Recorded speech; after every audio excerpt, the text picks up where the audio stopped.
এইটা হলো তোমার বাসা বাড়ি। যেমনটা রেখে গিয়েছিল তোমার বাবা ঠিক তেমনটাই আছে।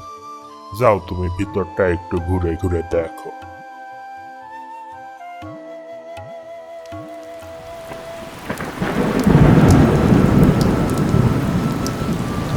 এই বৃষ্টি থামবে না মনে হয়, সারা রাত ধরেই চলবে।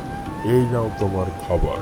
তোমার চাচিমা অনেক শখ করে তোমার জন্য মুরগি আর খিচুড়ি রান্না করছে। গরম গরম আছে, তাড়াতাড়ি খেয়ে নাও। আসেন আসেন, আপনি আমার সাথে বসেন। আরে কি বলো ভাস্তা, আমাদের তো সন্ধ্যার সময়ই খাওয়া দাওয়া শেষ হয়ে যায়। গ্রাম তো, গ্রামে তো সন্ধ্যার পরে কাউকে পাওয়া যায় না। সবাই সারা দিন পরিশ্রম করে, তো তাই সন্ধ্যার পরে খাওয়া দাওয়া করে ঘুমায় যায়। এই তোমার জন্য জেগে আছি আর তুমি খেয়ে নাও তো। বসো বসো। ঠিক আছে।